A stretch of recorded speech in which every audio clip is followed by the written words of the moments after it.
ठीक है, स्टार्ट कहना जब स्टार्ट करूंगे। Hello everyone, welcome to PW only IAS.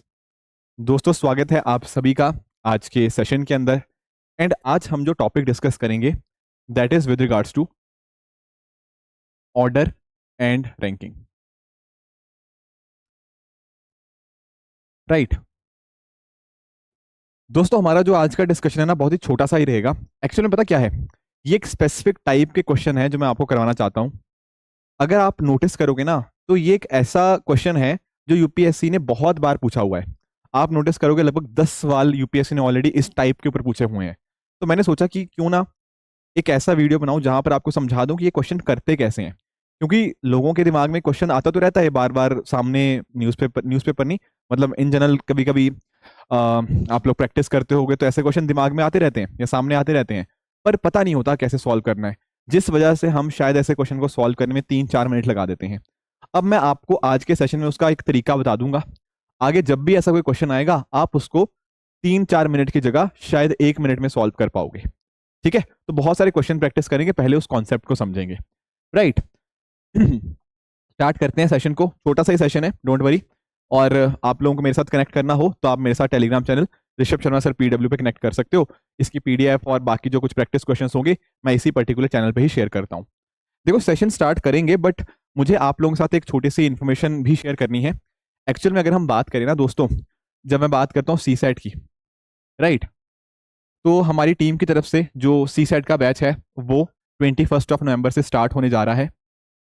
अब ये जो आपका सी सेट का बैच है ये बाकियों से बहुत ही ज़्यादा यूनिक है, एंड इसका कारण भी है। एक्चुअल में क्या है ना कि अगर हम पिछले कई सालों की बात करें तो आप रियलाइज करोगे सी सेट का लेवल धीरे धीरे करके टफ होता जा रहा है। एंड हमें कई बार दिक्कत भी आती है कि यार कैसे करें, टफनेस कितना टाइम देना चाहिए, कहीं बहुत कम टाइम तो नहीं दे दिया या कहीं बहुत ज़्यादा टाइम तो नहीं दे दिया, क्योंकि दोनों चीज़ें अपने आप में गलत है। अगर बहुत कम टाइम दिया शायद ये एग्जाम क्लियर ही नहीं होगा, बहुत ज़्यादा टाइम दे दिया कहीं ना कहीं बाकी अपने जो मेंस ऑप्शनल या आपके जो बाकी जनरल स्टडीज़ के पेपर थे उनको आप मिस ना कर जाओ। तो it is very important to make a balance. And हमारा ये जो बैच है ना, ये इसी बैलेंस को आपको मदद करेगा, इसी को बनाने के अंदर। क्योंकि ये जो बैच होगा इसके अंदर जब मैं डिस्कशन करूंगा तो मेरी ये मतलब एक तरह से मेरी ये कोशिश रहेगी कि आपको वो पढ़ाऊं जो इस एग्जाम के लिए बहुत ज़्यादा रेलिवेंट है। प्लस यहां से पढ़ने के बाद जो आपको प्रैक्टिस शीट्स देंगी वो अपने आप में एनफ रहेंगी। मैं आपको एग्जांपल देता हूं। जैसे फॉर एग्जांपल, हम पहले लेक्चर्स तो करेंगे करेंगे इस बैच के अंदर।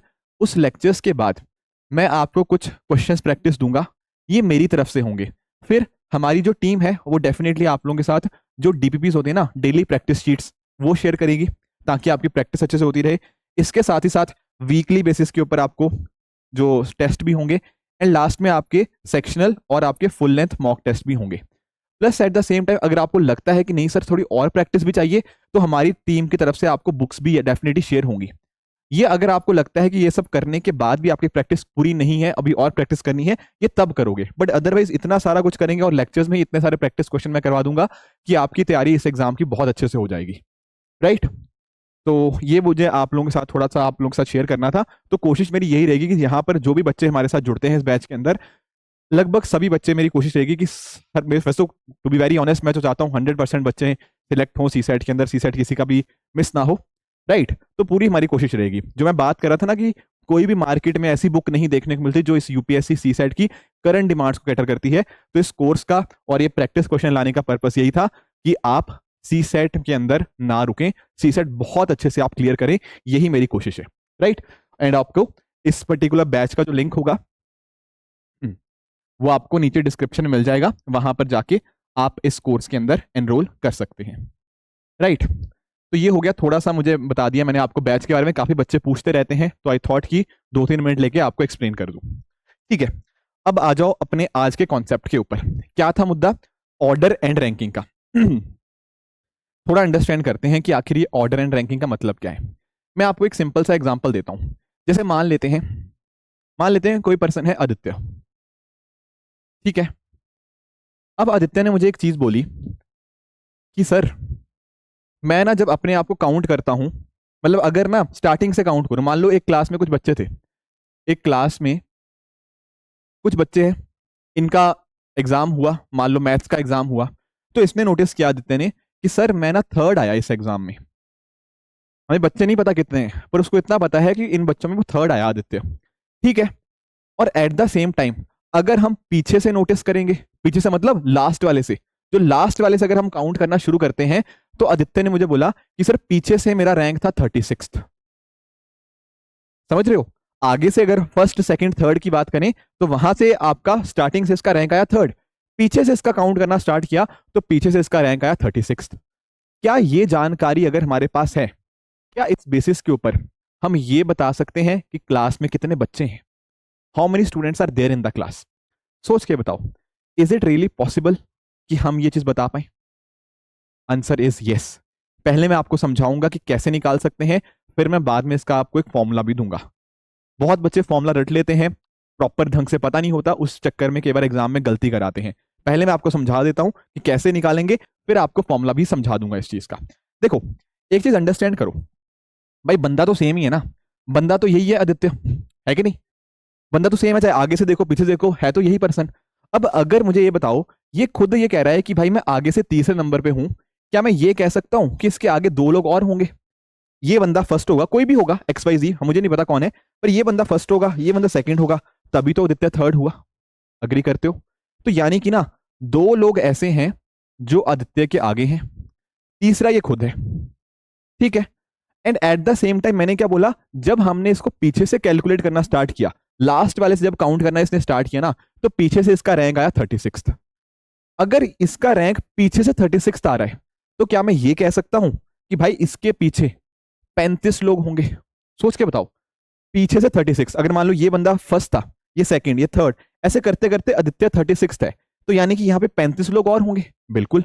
तो 35 लोग मतलब आदित्य के पीछे हैं, दो लोग आदित्य के आगे हैं, एंड आदित्य एक खुद पर्सन है, ये अपने आप में एक बंदा है। दो बंदे आगे, 35 लोग पीछे और एक खुद। तो टोटल नंबर ऑफ स्टूडेंट्स कितने हुए? What will be the total number of students? आप बोलोगे सर दो लोग आगे, एक आदित्य खुद और 35 आदित्य के पीछे, तो यानी कि इस केस में आपका जो नंबर ऑफ स्टूडेंट्स हुए वो कितने हो गए? वो हो गए सर 38। क्या ये बात समझ आई? क्या आप लोगों को ये बात समझ आई? ठीक है। ठीक है। कुछ आगे, कुछ पीछे और एक खुद। क्या कोई और तरीका नहीं है? ये तो समझाने के लिए कर दिया, बिल्कुल है तरीका। मैं आपको एक्सप्लेन करता हूं।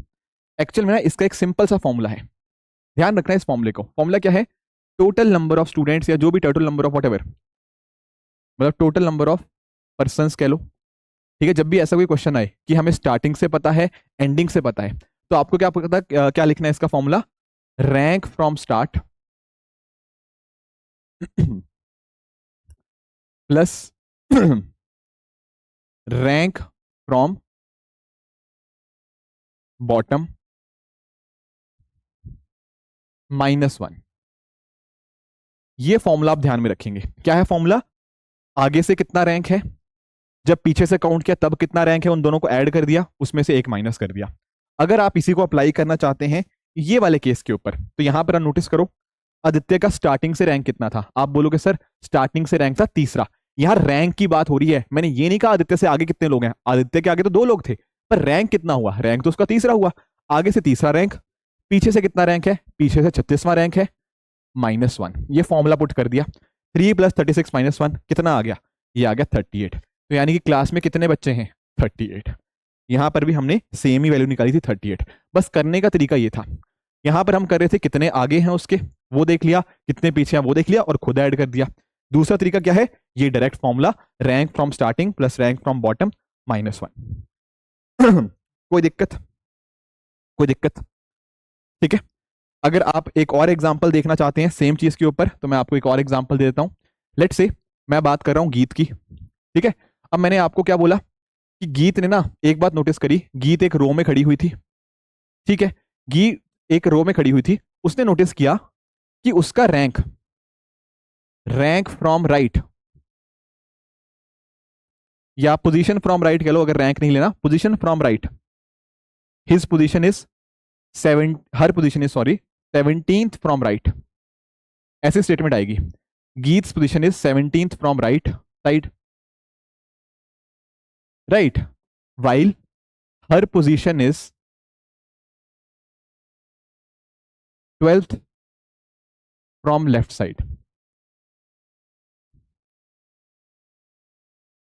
एंड कोई आपसे पूछे कि how many total number of people are there in this particular row, तो आप सिंपल से बोल दोगे कि सर हमें पता है number of people is what, rank from left plus rank of from right -1, ये तो देखा था, rank from starting plus rank from bottom -1, तो बस 17 है उसका, एक साइड से रैंक, दूसरी साइड से रैंक उसका 12, -1 कर दो, तो टोटल बच्चे कितने हुए या टोटल लोग हुए 28।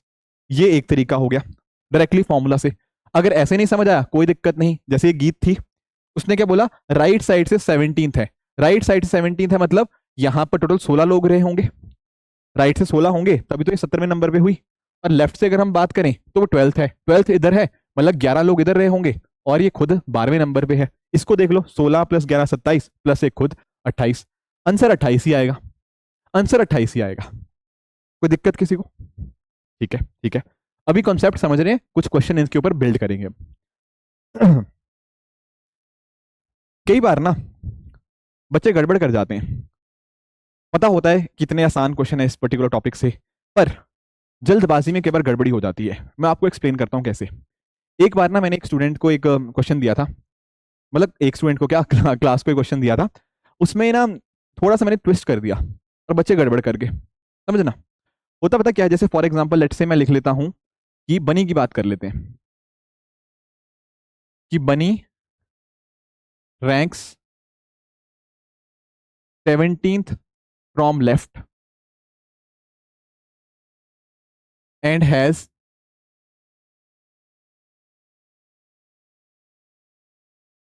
या लेफ्ट छोड़ो स्टार्ट लिख लो, from start and has 4 persons after him. ध्यान से सुनना, मैं अलग अलग टाइप ऑफ क्वेश्चन इसलिए करा रहा हूं ताकि यूपीएससी कैसा भी क्वेश्चन पूछ ले आप रेडी रहो, ऐसा ना हो कि एग्जाम में गलती हो जाए, ठीक है, इसीलिए मैं अलग अलग टाइप्स के क्वेश्चन कराता रहता हूँ। 17 from the start and 4 persons after him, tell us the number of students, number of students आपसे पूछा हुआ है, ठीक है ठीक है।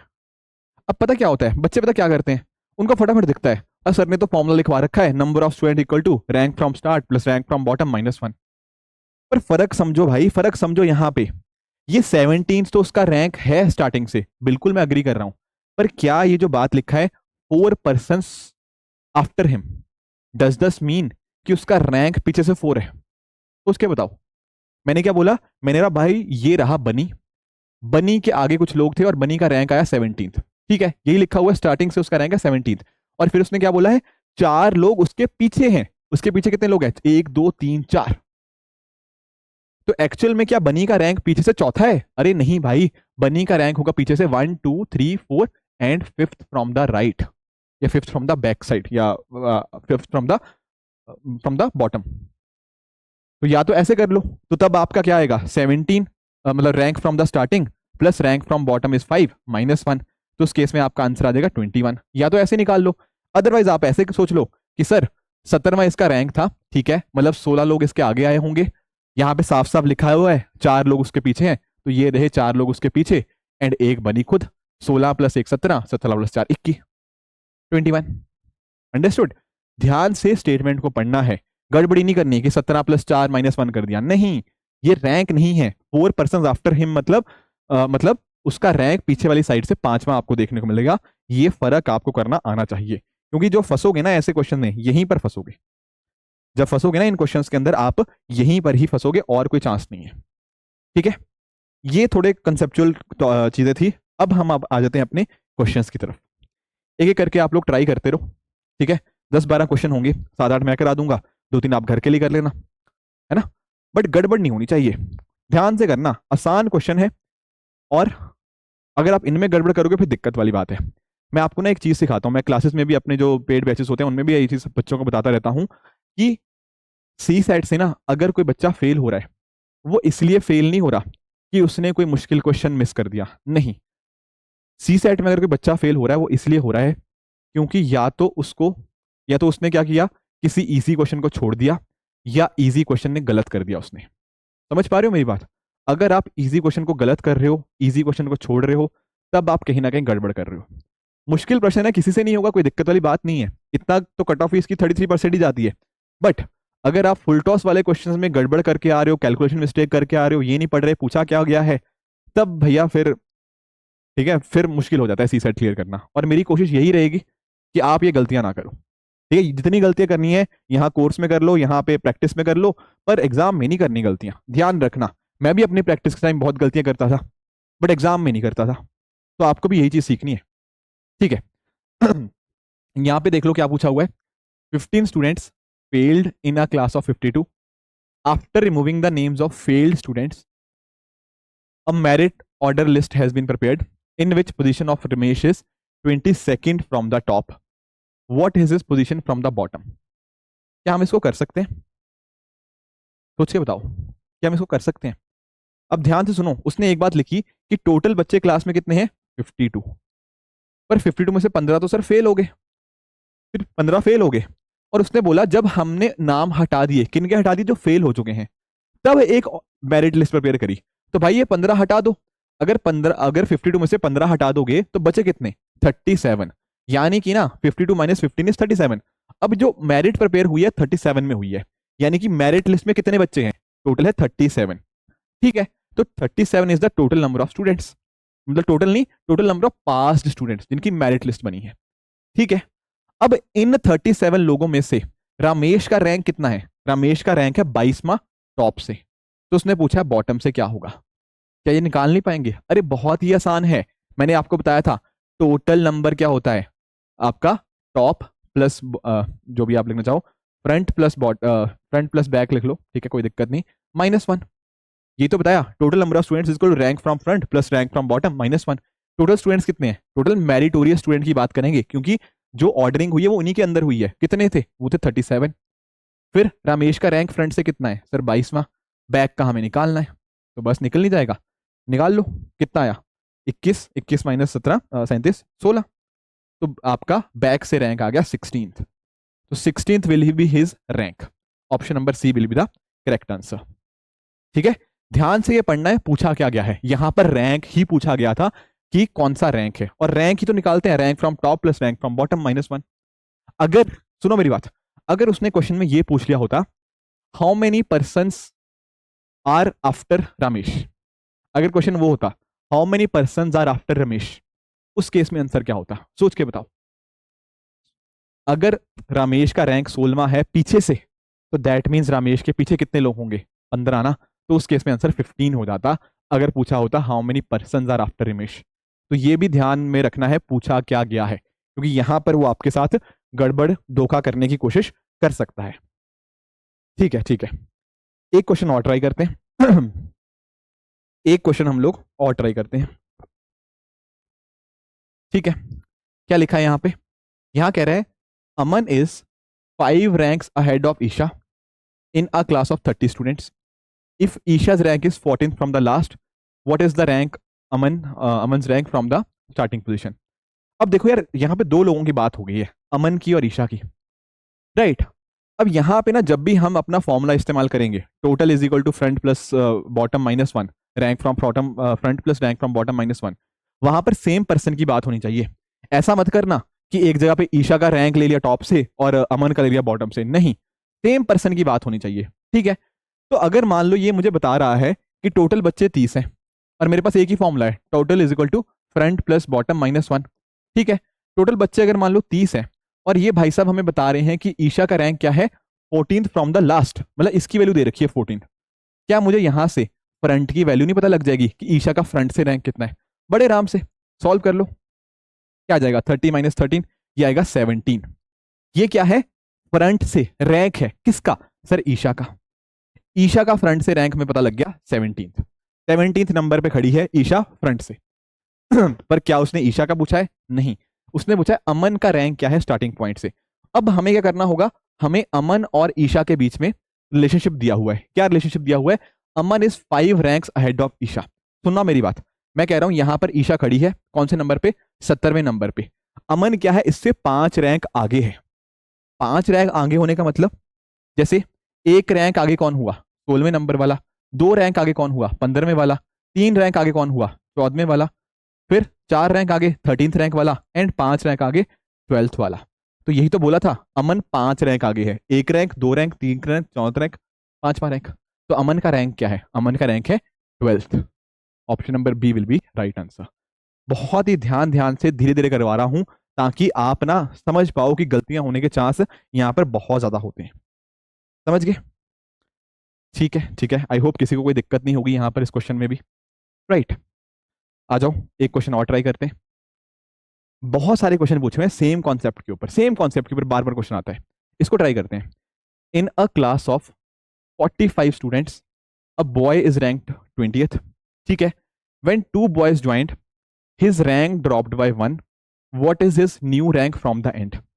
एंड से रैंक पूछा हुआ है। हमारे पास फॉर्मूला सर एक ही है ना?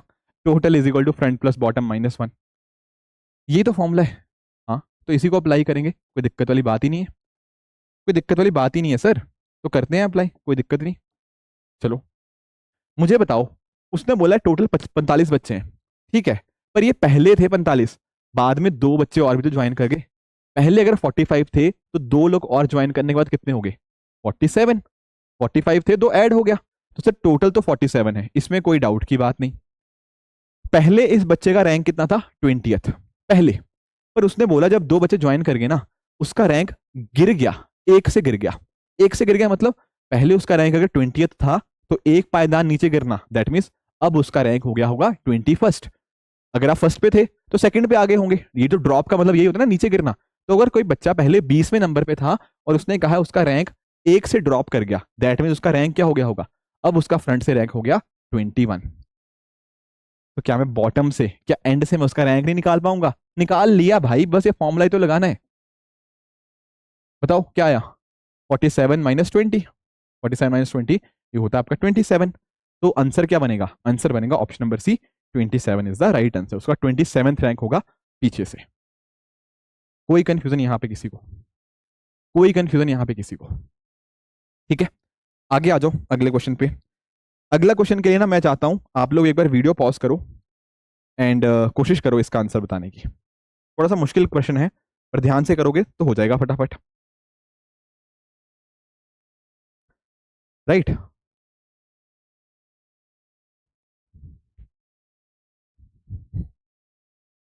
चलो ध्यान से देखना, यहाँ पे अब 3 लोग आ चुके हैं। कितने लोग आ गए? 3 लोग। एक पर्सन है ए, ठीक है, एक पर्सन है हमारा वी, और एक पर्सन है जी। ठीक है, उसने बोला है कितने बच्चे हैं एक रो के अंदर, हमें वो निकालना है। हमारे पास एक फॉर्मूला हमें पता है, क्या होता है formula? Total is equal to मतलब फ्रंट प्लस बॉटम माइनस 1, मतलब rank from front plus rank from bottom minus 1।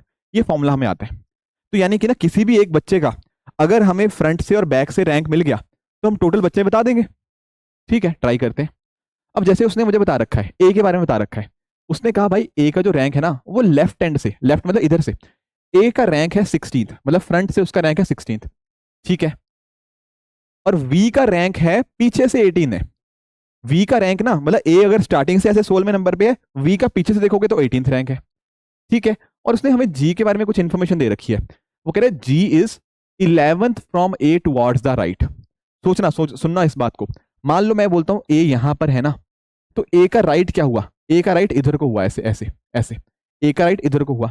ठीक है, वो कह रहा है कि ए का रैंक था 16, और जो इसका दोस्त है ना जी, जी जी क्या है? 11th from A towards the right, यानी कि इसके इधर वाली साइड है। इधर वाली साइड मतलब रैंक बढ़ता जाएगा। रैंक बढ़ता जाएगा कितना? 11 रैंक बढ़ाना है। तो 1 2 3 4 5 6 7 8 9 10, ये 11वें पे जी है। G is 11th to the right of A. Understood? ये है इसका मतलब। 10 लोग बीच में होंगे, 11वें नंबर पे जी होगा। अगर मुझे बताओ ए का रैंक 16 था, बीच में 10 लोग हैं, फिर 11वें पे जी है, तो जी का रैंक क्या हुआ? 16 तो इसका ही था, 16 प्लस 10 26, इसका रैंक आएगा 27। तो जी का रैंक मुझे पता लग गया, कहां से? लेफ्ट साइड से। ये मैं सारे लेफ्ट से लिख रहा हूं। ए का रैंक मुझे लेफ्ट से पता था 16, और जी का रैंक ए के 11 राइट साइड था, तो जी का रैंक मुझे लेफ्ट से पता लग गया 27। ठीक है, अब उसने हमें एक चीज और दे रखी है। आगे क्या कह रहा है? And third from V towards the right end. ये कह रहा है जो जी है ना वो लाइन पूरी कंप्लीट है। वो देखो, G is 11th from A towards the right and third from the V towards the right, यानी कि वो कनेक्टिंग है। G is third from V, कह रहा है जो जी है ना वो वी के 3 राइट में है। जी जो है वो वी के 3 राइट में है, तो मुझे बताओ वी कहां पे आएगा।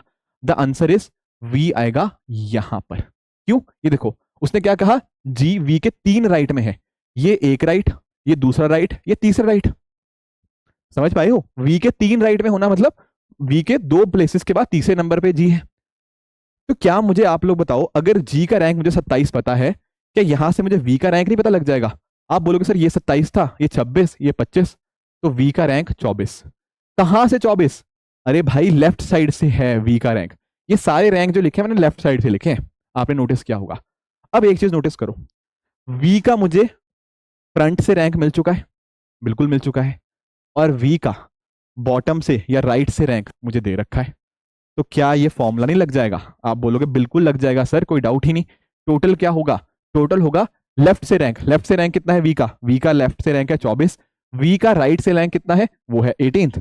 -1 फॉर्मूला हमने यूज कर लिया, तो इसका आंसर आ गया 24 + 18 42 -1 41।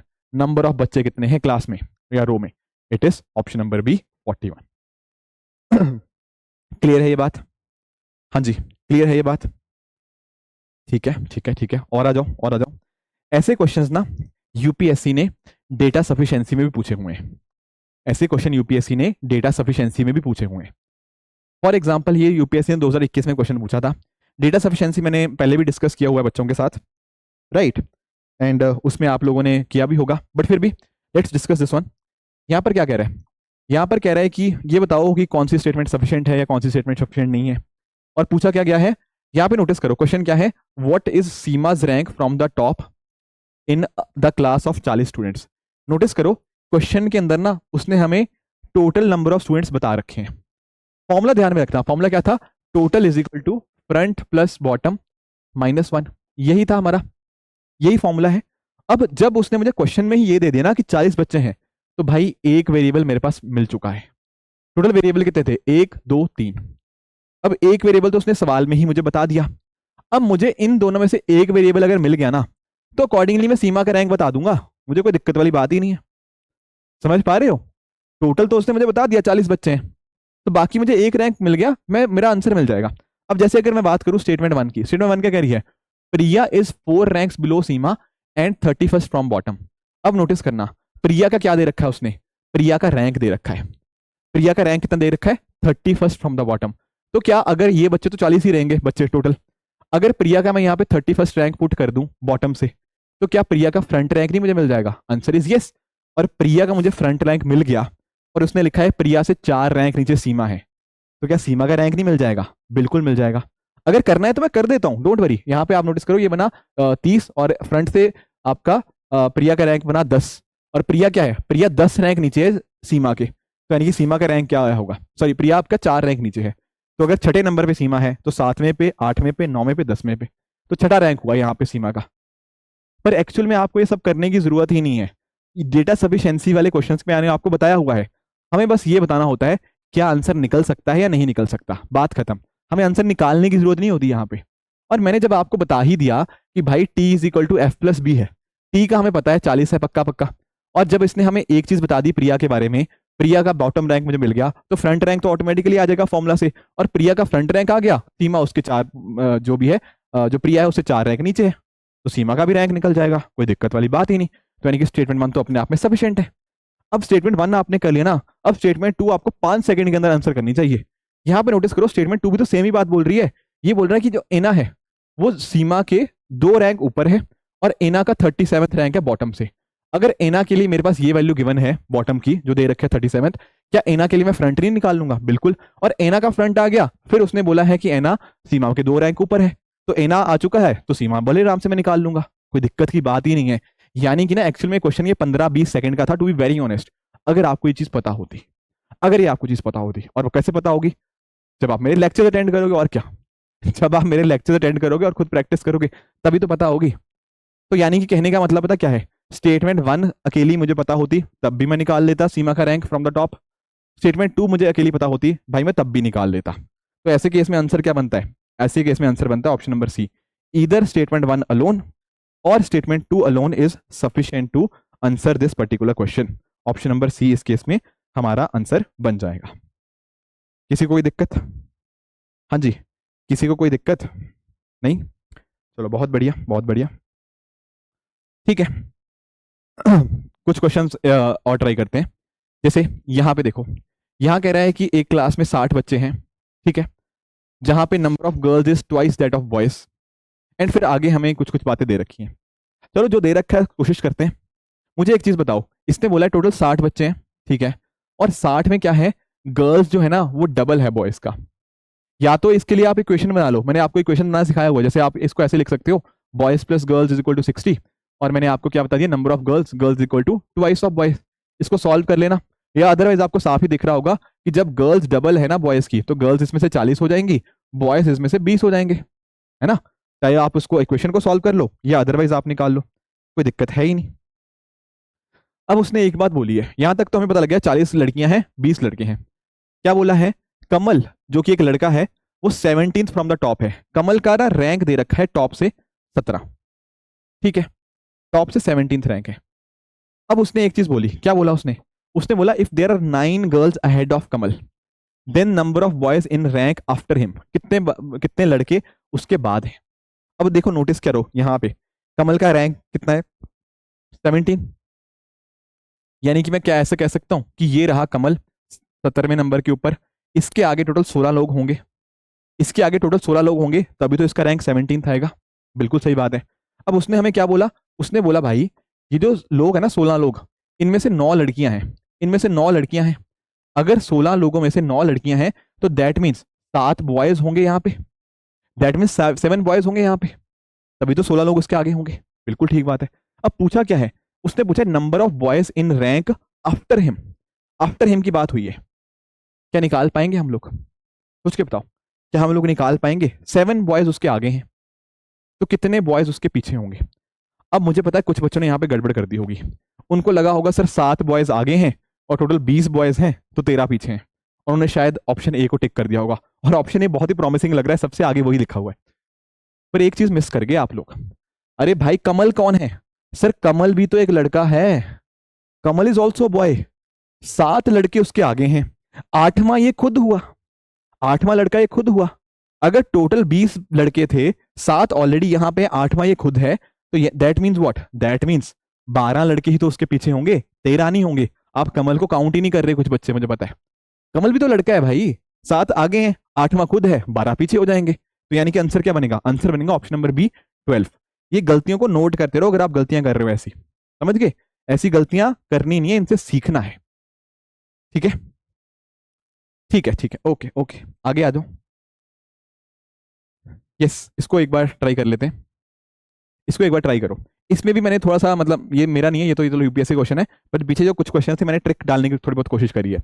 यहां पर नोटिस करो, यहां पर क्या कह रहा है, in a row A is in 11th position from left and B is in 10th position from the right. अच्छा okay, if A and B interchange then A becomes 18 from the left.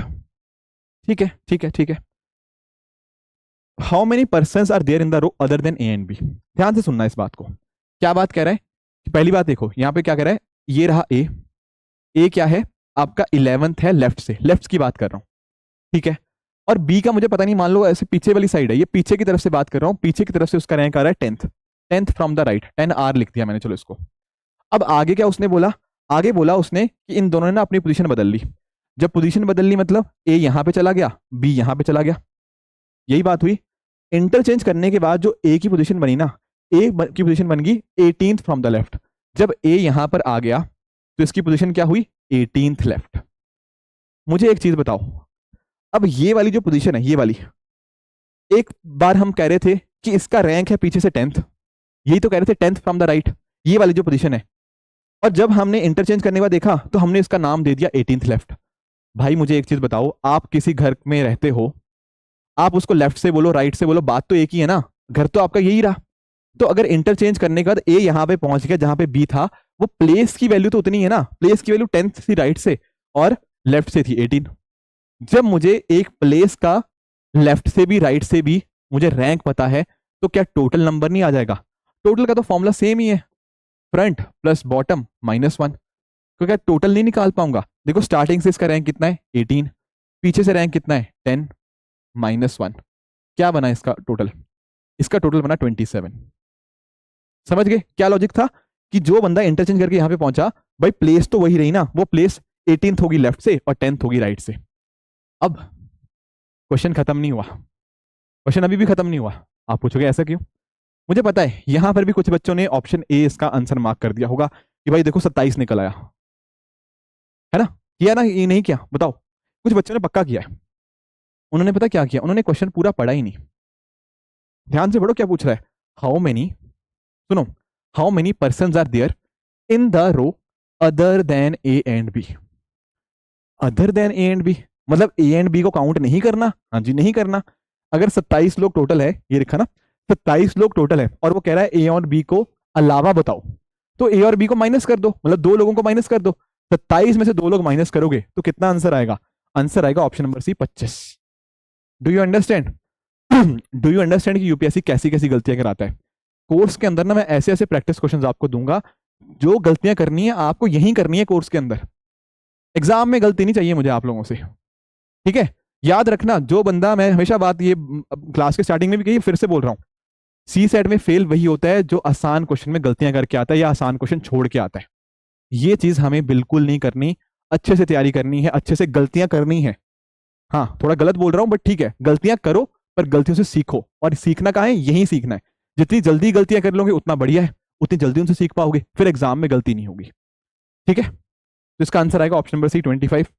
अब एक ऐसा ही same question, same नहीं बोलना चाहता, similar question आपके लिए मैं होमवर्क दे रहा हूं, जो मैंने आपको स्टार्टिंग में टेलीग्राम का लिंक बताया था, वहां पर इसका मैं आंसर आपके लिए अपलोड कर दूंगा। वहां पर जाके आप चेक कर लेना कि आपका जो आंसर था क्या वो सही था या नहीं था। राइट, एक आखिरी क्वेश्चन कर लेते हैं, this is the last question for the day. यहां पे ध्यान से सुनो, यहां पर क्या कह रहा है, एक क्यू है, mister X is 14th from the front end mister Y is 17th from the end. अच्छा तीसरा पर्सन भी है, while mister Z is exactly in between mister X and mister Y. If mister X is head of mister Y and there are 48%, चलो total number तो उसने दे दिया मुझे क्या दे दिया? टोटल नंबर तो उसने दे दिया 48% in the queue. How many person are there between mister X and mister Z? Total number मुझे मिल चुका है, और ध्यान से सुनना क्या कहा है उसने। बोला है भाई एक पर्सन है एक्स, एक्स ना फ्रंट से, एक्स का फ्रंट से रैंक है 14, बढ़िया। और वाई का क्या रैंक है? वाई का रैंक है 17th। 17th कहां से? एंड से, मतलब राइट से इसका रैंक है 17th। और उसने हमें यह भी बता दिया कि एक्स ना वाई से आगे है, मतलब ऐसे ही है, एक्स पहले आएगा वाई बाद में आएगा। ठीक है ठीक है, अब नोटिस करना, एक्स का रैंक है आगे से 14, वाई का रैंक है 17 पीछे से, और टोटल लोग हैं हमारे पास 48, प्लस उसने हमें यह भी बता रखा है कि मिस्टर एक्स जो है वो अहेड है मिस्टर वाई से, और टोटल 48% है। मुझे एक चीज बताओ, अगर मेरे पास एक ही तो फॉर्मूला मुझे बताया आप लोगों को, क्या था? Total is equal to front plus back minus 1, ये तो फॉर्मूला था। ये आप एक जगह लगा लो, एक जगह मतलब चाहे एक्स के केस में लगा लो चाहे वाई के केस में। मान लो मैं वाई के केस में लगा रहा हूं, वाई के केस में कैसे लगाऊंगा? आप बोलोगे सर टोटल बच्चे दे रखे हैं, कितने टोटल लोग? 48 लोग हैं, बहुत बढ़िया। वाई का रैंक था पीछे से, पीछे से कितना रैंक था? 17। तो क्या वाई का फ्रंट से रैंक नहीं मिल जाएगा? बिल्कुल मिल जाएगा। 17 माइनस 1 16, और इधर गया 32। तो एफ का ना स्टार्टिंग से रैंक था 32। अब नोटिस करो एफ का नहीं, सॉरी वाई का रैंक था, ये वाई के लिए लगा रहे थे, वाई का रैंक है 32। नोटिस करो क्या है, एक्स का रैंक है 14, वाई का रैंक है 32। दोनों फ्रंट से निकाला, वो फ्रंट से ही था वाई का, और एक्स का तो दे ही रखा था। तो एक्स का स्टार्टिंग से रैंक है 14, वाई का रैंक है 32। क्या आप लोग मुझे बता सकते हो इनके बीच में कितने लोग होंगे? हाँ बता सकते हैं, कोई दिक्कत वाली बात नहीं, इसका 14 है उसका 32 है, तो आप बोलोगे सर बीच में 17 लोग होंगे, बीच में 17 लोग होंगे तभी तो जाके 32वां रैंक आएगा। 14 के बाद 17 लोग 31, फिर अगला वाई खुद है 32। अब उसने बोला क्या, जो मिस्टर जेड है ना, कहाँ गया मिस्टर जेड? यहां लिखा है mister Z, mister Z is exactly between mister X and mister Y, इन दोनों के बिल्कुल बीच में है। मुझे एक चीज बताओ, बिल्कुल बीच में होने का मतलब क्या है? व्हाट डू मीन बाय बिल्कुल बीच में? बिल्कुल बीच में मतलब कि जेड कहीं यहां पे है, जितने लोग जेड के इधर हैं उतने ही जेड के लोग उधर होंगे, यही बात है। अब देखो ये 17 लोग थे, 17 में एक बंदा तो जेड है, और जेड के जितने इधर है उतने ही उधर है, तो दैट मीन्स व्हाट, 17 में से एक कट गया, जेड 16। अब 16 को दो हिस्से में डिवाइड करना है, 16 को दो हिस्से में डिवाइड करोगे 8 लोग इधर आएंगे 8 लोग इधर। एक्स का रैंक था 14, 8 लोग आगे गया तो फिर आ गया z, फिर 8 लोग आगे गया तो टोटल 17 लोग हो गए, फिर आ गया y का नंबर। तो पूछा क्या हुआ है भाई, पूछा हुआ है x और z में कितने लोग हैं, ये इतने इतने इतने कितने 8। आंसर आ गया ऑप्शन नंबर सी 8। क्या मुश्किल था इस क्वेश्चन के अंदर। तो do you understand this point और not. There are some patterns which are followed year on year by UPSC. हो सकता है डायरेक्ट क्वेश्चन इससे ना आए, पर ट्रस्ट मी बहुत सारे क्वेश्चंस के अंदर ये इनडायरेक्टली इस्तेमाल हो जाएगा। इसीलिए मैं जब भी कोशिश कराता हूँ आपको प्रैक्टिस कराने की, कोशिश मेरी ये रहती है कि आपको हर एक टाइप के क्वेश्चन कराऊं ताकि आपको कोई मिस ना हो, plus at the same time जितनी गलतियां करनी है वो यहीं कर लो ताकि एग्जाम में गलती ना हो। ठीक है ना। तो मेरा पढ़ाना इंपॉर्टेंट है, बट जब तक आप अपने एंड पे खुद जब प्रैक्टिस नहीं करोगे, खुद गलतियां नहीं करोगे, तब तक सीखोगे नहीं। बहुत बच्चे लिखते हैं कि सर आप जब पढ़ाते हो समझ आ जाता है, फिर जब खुद करता हूं तो नहीं होते।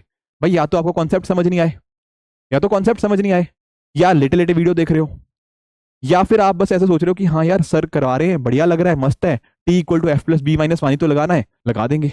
ऐसे नहीं होता है मैथ्स। आपको अपने एंड पे हार्डवर्क डालना ही पड़ेगा।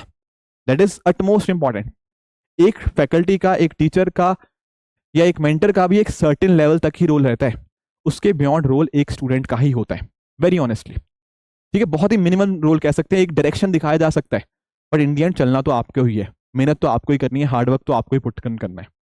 ठीक है, तो मैं शेयर कर दूंगा आप लोगों को ये चीज़ अपने जो टेलीग्राम चैनल है, यहाँ पर मैं आपको अपनी जो PDF होंगी, सॉरी यहाँ पे मैं शेयर कर दूंगा ऋषभ शर्मा सर PW के ऊपर।